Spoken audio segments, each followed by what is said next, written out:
안녕하세요, 구루입니다. 드디어 곧 2월 25일 미국 샌프란시스코에서 새로운 갤럭시 S26을 공개하는 갤럭시 언팩이 있을 예정인데요. 제가 미리 실물을 볼 수 있는 목업을 준비했습니다. 기본하고 플러스 울트라까지 이렇게 준비를 했고요. 이번에 갤럭시 S26 코드네임이 뭔지 아세요? 모르죠. 네, 바로 미라클입니다. 과연 그 이름처럼 삼성에겐 기적 같은 제품이 될지 오늘 제가 최근까지 나온 유출 정보 중에 가장 유력한 핵심 정보만 깔끔하게 정리해 드릴게요. 한 줄 그래도 요약을 하자면 내 기준 디자인이 전부 다 확실히 이뻐졌고 AI는 더 똑똑해졌고 가격은 많이 올랐다. 아하. 특히 이번에 갤럭시 최초로 들어가는 그 새로운 AI 기능과 프라이버시 디스플레이라고 해서 이게 측면에서는 상대방이 내가 뭘 보고 있는지 안 보이는 기술까지 들어갔기 때문에 저는 개인적으로 기대가 많이 되는데요. 갤럭시 S26 항상 이 시즌만 되면 살까 말까 고민이셨던 분들, 또 나는 이 세 가지 중에 기본을 사야 되는 건지 플러스를 사야 되는 건지 울트라를 사야 되는 건지 고민이셨던 분들, 오늘 영상 끝까지 시청하시면 선택하시는데 큰 도움이 되리라 확신합니다. 자, 이번에 갤럭시 S26 시리즈는 기존하고 동일하게 세 가지 모델로 나오는데 앞서 얘기했듯이 기본, 중간인 플러스, 가장 크고 신기능이 많이 들어간 울트라로 출시가 됩니다. 자, 자기가 봤을 땐 어떤 것 같아? 기존하고 같이 비교해줄게. 지금 봤을 땐 사실 비슷해 보이는데 이 카메라 선이 생겼구나. 그 카메라 섬이 폴드랑 엣지랑 뭐 트라이폴드까지 이게 다 턱이 있었잖아, 지금은. 그래가지고 카메라 아일랜드가 생겼는데 이 부분 디자인 포인트로 이렇게 조금 차별점을 둔 것 같아. 근데 그렇게 높지 않게 좀 최대한 너무 안 튀어나오게 애썼다는 느낌이 들어. 일단은 컬러가 이렇게 네 가지로 나와. 블랙, 화이트, 스카이 블루, 코발트 바이올렛인데 지금 메인 포스트가 또 유출이 됐거든. 거기서는 이제 코발트 바이올렛을 메인 컬러로 보여주더라고. 이렇게 평면적으로 봤을 때는 단일 컬러 같은데 살짝 이렇게 측면에서 보면은 각도에 따라, 빛에 따라서는 약간 좀 어떨 땐 더 진하게 보이고 어떨 땐 좀 연하게 보여서 두 가지 색상이 같이 보이는 듯한 느낌으로 좀 플래그십답게 컬러를 잘 뽑았더라고. 궁금하다. 뭔가 예쁠 것 같아. 내가 보라색을 또 좋아하니까 약간 기대가 되는데요. 그쵸. 실물 그리고 컬러가? 또 많은 분들이 굉장히 좋아하는 포인트 중 하나가 원래 기존에 블랙과 화이트가 되게 기본 컬러인데 맞아. 그거를 마치 삼성 단독 컬러인 것처럼 따로 해서 조금 아쉽다 하는 사람이 있었거든요. 하지만 이번에는 블랙과 화이트가 기본 컬러로 들어갑니다. 뭐 추가적으로 삼성 단독 컬러는 아직까지는 제가 알기로는 좀 유출이 안 된 걸로 알고 있는데 기대가 돼요. 확실하게 튀는 뭐 오렌지 컬러라든지 네이비 컬러라든지 그런 것들이 나오지 않을까 생각을 하고 있고요. 그리고 이제 스카이 블루 컬러 같은 경우에는 원래 울트라가 상당히 좀 크고 투박하잖아. 그래서 여성분들 자체도 약간 울트라는 좀 남자폰이라는 인식도 좀 있을 것 같은데 이번에 스카이 블루는 약간 좀 청량하면서 산뜻한 느낌을 좋아하시는 분들에게 추천드릴 수 있는 컬러 같아요. 뭐 물론 이제 이 컬러는 기본하고 플러스도 적용이 되기 때문에 선택지가 이번에 괜찮게 잘 나오지 않았나 생각을 합니다. 자, 그리고 이제 디자인적으로 사실 울트라가 좀 가장 큰 변화가 있는데요. 무슨 차이가 있냐면 일단 이 모서리 곡률이 좀 달라졌어요. 그러네. 훨씬 그쵸? 좀 부드러워졌네. 원래는 약간 좀 이렇게 각져 있어서 이렇게 모서리 부분이 아플까 걱정이 들었다면 지금은 좀 더 완만해지고 영해졌다라는 느낌을 받습니다. 그래서 사실 지금 사이즈는 딱 이렇게 비교해 봤을 때 거의 차이가 없는 6.9인치 정도로 보여지고 있는데 여기 부분을 조금 이렇게 유려하게 완만하게 곡선을 깎은 거는 디자인적으로 좀 괜찮지 않나. 그리고 요즘에 또 제가 사전 조사를 해보니까 갤럭시가 그렇게 요즘 알파 세대 분들한테 잘 통하고 있다고. 맞아. 오히려 아이폰보다 이런 것까지 요즘 트렌드 시장 흐름을 좀 아나? 라는 생각이 들었어요, 디자인적으로. 그리고 한 가지, 카메라 이 아일랜드 주변이 약간 좀 은은하게 광택감이 좀 살아있어서 프리미어 이미지를 좀 강조를 한 게 괜찮더라고요. 또 빠질 수가 없는 게 바로 정체성인 S펜. 원래 기존의 S펜은 상단 부분이 이렇게 평평했거든요. 근데 요번에 얘가 이제 완만해지면서 이쪽 부분에 S펜이 들어가면서 이렇게 살짝의 비대칭적으로 곡률이 생겼어요. 내부 컬러는 블랙과 화이트로 나오는데 헤드 상단 부분이 여기 이제 컬러에 맞게끔 깔맞춤으로 이제 들어가더라고요. 그래서 전체 길이는 똑같이 유지하되 여기 상단 부분이 조금 비대칭으로 바뀌었다. 그리고 사실 조금 아쉬운 거는 원래는 이게 블루투스 기능이 돼가지고 원격으로 리모컨이 됐거든. 근데 그게 작년에 빠졌어. 25대 빠지고 이번에 다시 들어가나 싶었는데 이번에도 안 들어간다 얘기가 좀 있더라고요. 그래서 원래 잘 썼던 분들은 이걸 원격 리모컨, 카메라 리모컨으로 쓰셨던 분들은 좀 아쉽지 않을까 이번에도 라는 생각을 합니다. 또 크기하고 무게가 아주 미세하지만 변화가 있긴 있긴 합니다. 기본은 화면 크기가 6.3인치로 살짝 더 커지고 두께는 조금 얇아지고요. 플러스는 거의 동일하다 보시면 되고, 가장 큰 울트라의 경우에도 조금 더 화면은 커지지만 얇고 가벼워집니다. 전작은 218g, 이번에 214g으로 4g 차이긴 하지만 조금 노력을 했다. 그립감도 확실히 좀 곡선 자체가 모서리 부분이 완만해지면서 좀 더 좋지 않을까라고 예상을 하고 있습니다. 자, 그리고 요번에 가장 또 화두가 되는 신기능 중 하나가 프라이버시 디스플레이라고 해서, 이게 뭐냐면 흔히 얘기하는 사생활 보호 필름이 기본으로 들어가 있어요. 원래 이 사생활 보호 필름 나도 써봤지만, 우리가 대중교통 타거나 엘리베이터에서 회사 안에서 내가 무언가 보고 있을 때 옆에 사람들이 내 거 좀 보는 것 자체가 좀 신경이 쓰인다 하신 분들 붙이시는데, 저도 써보니까 그 필름의 좀 치명적인 단점이 기존 디스플레이 품질을 좀 해치는 경향이 있어요. 좀 어둡게 보인다고. 잘 안 보이지. 잘 안 보여. 근데 놀라운 거는 요번에 요 기능이 심지어 조절이 돼. 단계 조절이 되고요. 그리고 내가 필요한 앱마다, 아니면 내가 필요한 알림마다, 아, 진짜? 뭐 메시지별로 이렇게 해가지고 종류가 따로따로 내가 커스텀할 수 있으니까 너무 좋고, 당연히 온오프도 가능합니다. 그거 너무 궁금하다. 그래서 평상시에 그냥 나 혼자 볼 때는 아예 꺼놓고 있다가 사람 많은 대중교통 탈 때라든지 회사 안에서만 내가 그 특정 앱만 켤 수가 있어. 사실 내가 자료 찾아보니까 재작년에 그 삼성 디스플레이에서 비슷한 느낌의 기술을 발표한 적이 있거든. 그때도 측면을 봤을 때 아예 안 보여서 저거 핸드폰에 들어가면 좀 대박이겠는걸 싶었는데, 요번에 최초로 들어갑니다. 너무 신기하다. 자, 그래서 잠금 패턴을 뭐 보여주지 않는다든지, 뭐 금융 정보를 나 혼자 밖에서 봐야 될 때, 그럴 때 보안적으로 되게 좋겠죠. 그리고 루틴 이용해서 내가 뭐 아침에는 이 앱을 좀 가려줬으면 좋겠다 하는 걸로 또 루틴별로 특정 앱이라든지 설정을 바꿀 수가 있다라고 합니다. 그래서 이거는 굉장히 일상적으로 많이 쓰실 것 같아요. 근데 아쉬울 수도 있는 거는, 이게 이제 울트라에는 들어가는데 기본과 플러스에는 미지수다라고 합니다. 같이 넣어주면 너무 좋을 텐데. 그러니까 이게 조금 아쉽네. 급 차이를 두려고 하는 것 같았어, 여기서. 자, 그리고 이제 카메라 같은 경우에는 같은 구성이라 보시면 되는데요. 전면은 1200만원으로 세 모델 모두 동일하고, 기본과 플러스는 이제 초광과, 광과, 망원 이렇게 들어가고요. 화소수도 똑같습니다. 그래서 재탕이라 보시면 될 것 같고, 울트라도 2억 화소 메인, 5000만 화소 초광과, 망원은 10메가픽셀에서 12메가픽셀로 소폭 업그레이드가 되고요. 2억 메인 광각 센서 조리개 값도 f2.7에서 f2.4로 조금 낮아지긴 해요. 그래서 조리개 값은 낮을수록 이제 빛을 더 많이 받아들일 수가 있기 때문에 이런 부분이 아무래도 이제 저조도 촬영 환경에서 좀 빛을 발하지 않을까라고 생각을 합니다. 그리고 이번에 이제 카메라도 기술적으로 새로운 AI 기술과 이제 UI가 업데이트가 되면서 사진 결과물에서 이제 어떤 거를 우리가 기대할 수 있을지 최근 나온 티저 유출 정보가 있어요.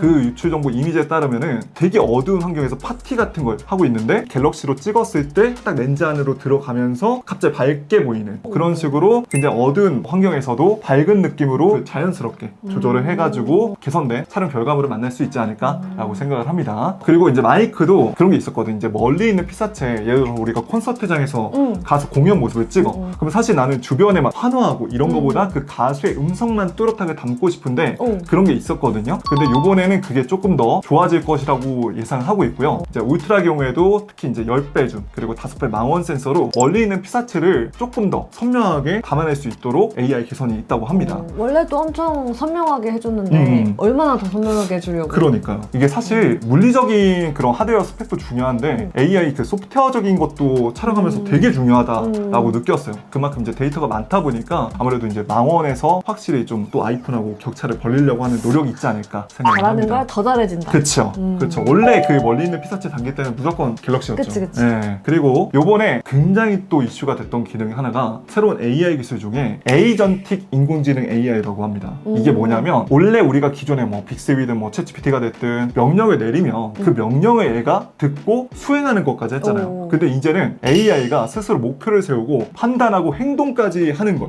사람처럼 이 사람이 평상시에 이 시간에 뭐 메일을 보냈겠지, 그런 거를. 그래서 기존에 지시만 기다렸다면 이제는 AI가 일을 맡으면 알아서 끝까지 처리하는 AI라고 보시면 될 것 같아요. 쉽게 말해서 굉장히 일을 잘하는 개인 비서가 생긴 느낌이 되게 강하다라고 얼마나 합니다. 완성도 있게 이제 일을 해낼지가 조금 그치. 궁금하네. 그 최근에 구글이 AI 에이전트 기술이라고 해서 그 공개를 했는데, 스마트폰까지 제어가 가능하다고 공개를 했거든요. 아시겠지만 이제 갤럭시는 사실 제미나이가 기본 탑재가 되어 있어서 측면 버튼만 길게 누르면 빠르게 쓸 수가 있는데, 예를 들어서 내일 땡땡한테 오전 8시에 나에게 뭐뭐에 관한 메일을 보내줘 하면은 AI가 메일 앱을 자동으로 열어서 관련 내용을 작성하고 해당 시간에 메일을 보내준다든지 뭐 캘린더에 스케줄을 어디 갈 건데 라고 추가해주면 이것까지 추가를 해준다든지 그래서 원래 기존에 무조건 사람손이 한번 거쳤던 동작들이 간소화된다는 거죠. 그래서 사실 이런 것들이 제가 기대하는 거는 좀 나중에는 서드파티 앱이라든지 금융앱까지 되면 참 좋겠지만 금융은 안 될 것 같고 그 보안 인증 때문에 안 될 것 같고 뭐 하다못해 캘린더도 삼성 캘린더만 되는 게 아니라 뭐 네이버 캘린더라든지 그런 것까지 호환이 되면 좋겠다라고 생각합니다. 근데 아마 높은 확률로 제가 봤을 때는 일단 기존의 삼성 기본 앱부터 지원하지 않을까라고 생각을 해요. 그래서 우리가 지금 현재 굉장히 자주 쓰는 뭐 시리라든지 빅스비 같은 음성 명령 앱 실행보다 한 단계 더 진화된 형태라고 보시면 될 것 같고요. 이제는 이제 사용자의 맥락과 목적에 맞춰서 행동을 제한하고 이제 보조까지 하니까 확실히 뭔가 좀 더 기대가 된다라고 생각을 합니다. 그리고 또 최근에 제미나이가 또 굉장히 핫하잖아요. 저도 항상 주변에서 제미나이 꿀팁 같은 거 안 달아주냐, 초기 설정 안 달아주냐 하는데 약간 좀 그런 것 같아요. 제가 챗 GPT를 너무 많이 쓰다 보니까 내가 자주 쓰는 음악 앱처럼 돼버렸어. 그러니까 즐겨찾기 있고 뭐 이제 플레이리스트가 있는 느낌인데 제미나이가 왜 이렇게 핫하지라고 또 이제 알아보니까 성능하고 기능이 크게 향상이 되면서 정보 정확성도 많이 좋아졌고 멀티모달과 고도화된 추론 능력 덕분에 기존 AI들과 확실히 좀 차별점이 있다. 뭐 문서가 됐든 이미지가 됐든 그걸 빠르게 파악하고 빠르게 분석하는 능력이 좋아졌다고 하더라고요. 그런데 다시 한번 얘기하지만 갤럭시는 제미나이가 기본이다. 맞아, 회사에서도 AI 툴을 이제 많이 다들 사용하시는데 요즘에 특히 제미나이가 훨씬 품질이 좋아졌다 이런 얘기를 많이 하셔서 원래 뭐 GPT나 다른 에이전트나 뭐 AI 쓰셨던 분들도 제미나이가 요즘 일을 잘해요. 그래서 이 제미나이로 일을 한다. 확실히 업무 처리 능력은 제미나이가 좋다고 많이 얘기를 하시는 것 같아요. 이러면 또 콘텐츠가 나왔네. 제미나이랑 챗 GPT랑 똑같은 일을 시켜보고 누가 더 퀄리티가 좋은지 그렇게 했을 때 제미나이가 더 좋다라고 진짜? 판단을 GPT보다? 하고 그런 얘기를 많이 듣고 있어요. 와, 이럴 수가. 각각의 그 성능이나 뭐 장단점이 있는데 뭐 GPT는 조금 더 재밌고 흥미롭게 뭐 좀 표현력 이런 게 좀 더 자유롭다면 제미나이는 일을 좀 정확하게 완성도 높게 이런 일적인 적으로는 더 쓰기가 좋은 거구나.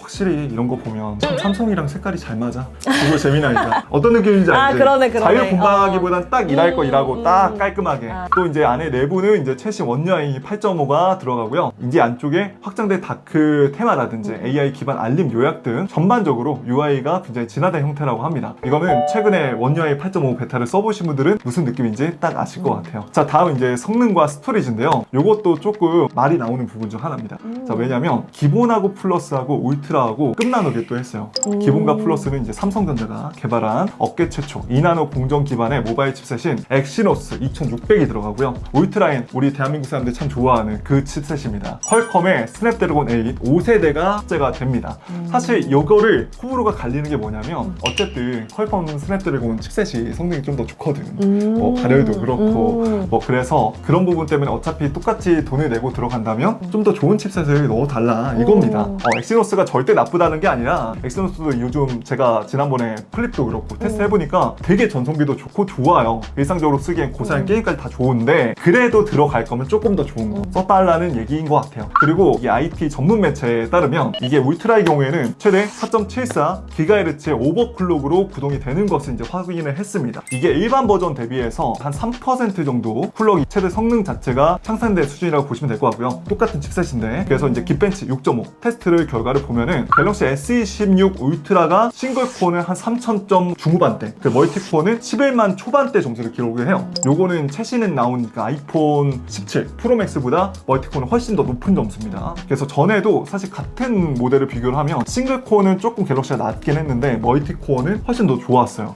그래서 뭐 고사양 게임이라든지 무거운 편집 프로그램이라든지 AI 연산 처리 작업에서도 아마 이번에 S26 시리즈가 최고의 퍼포먼스를 보여주지 않을까라고 생각을 합니다. 자, 그러면 이제 기본과 플러스에 들어간 엑시노스 2600은 어느 정도냐? 이것도 제가 최근 베이스마크 캡처 자료를 조사해 보니까요. 최신 엑시노스 2600이 초기 레이트레이싱 그래픽 성능 테스트에서 경쟁 칩셋을 압도적으로 앞서는 결과를 기록해서 업계 이목을 주목시키고 있는 자료가 있었어요. 그래서 벤치마크에서 스냅드래곤 A 엘리트 5세대를 제치고 종합 1위를 했습니다. 사실 실생활 성능 체감할 수 있는 게 되게 중요한 거잖아요. 벤치마크 이런 거보다. 그래서 어느 정도가 될지 제가 꼭 테스트해서 공정한 자료를 보여드리겠습니다.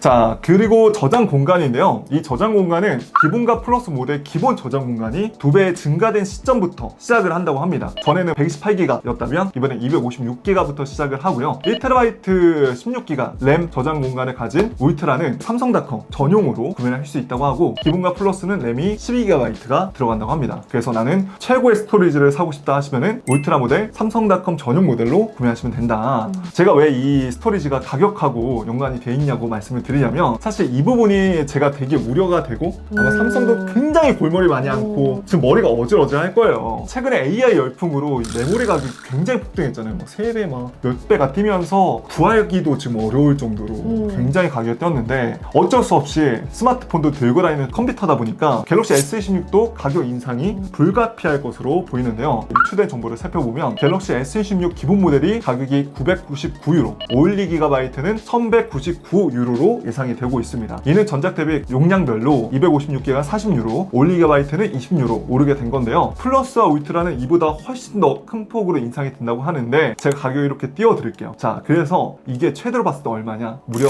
환율 기준 31만원 정도까지 인상이 됩니다.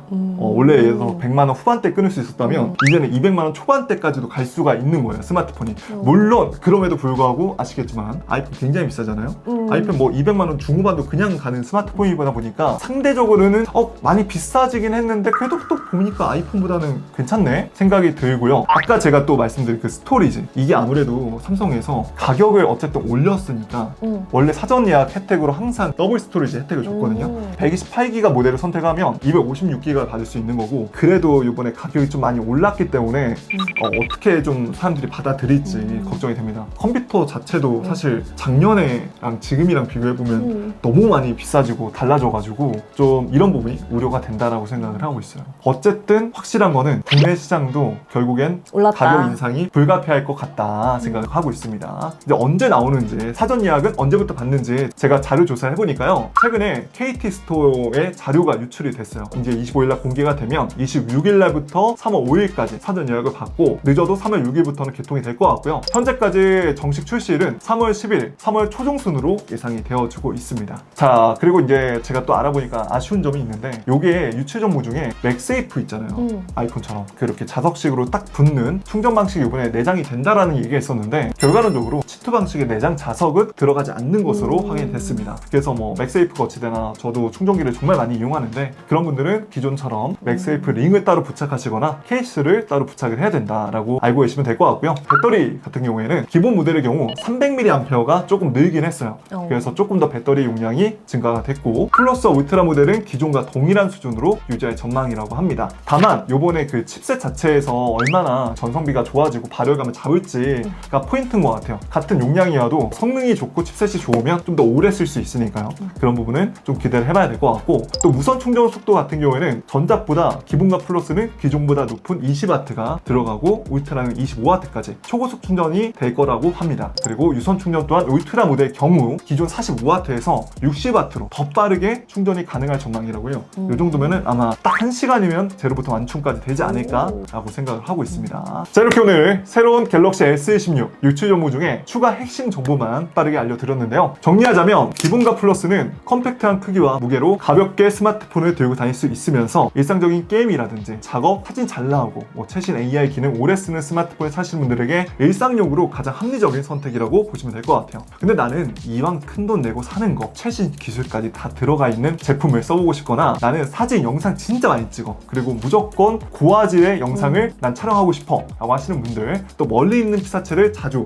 줌을 당겨서 쓰시는 분들, 또 업무 메모라든지 아이디어 정리할 때 S펜 무조건 있어야 돼 하시는 분들, 또 크기 무게보다는 난 성능이랑 기능이 제일 중요해 하시는 분들에게 이번에 갤럭시 S26 울트라를 자신있게 추천드립니다. 저는 이번에도 새로운 갤럭시 S26을 남들보다 빠르게 품격 있는 핵심 정보만 전달 드릴 것을 약속드릴 테니까요. 구독과 알람 설정 해주시고 영상 놓치지 마세요. 오늘 영상도 도움이 되셨다면 좋아요 한 번씩만 눌러주세요. 지금까지 전 군이었습니다. 긴 영상 끝까지 시청해주셔서 고맙습니다. 감사합니다.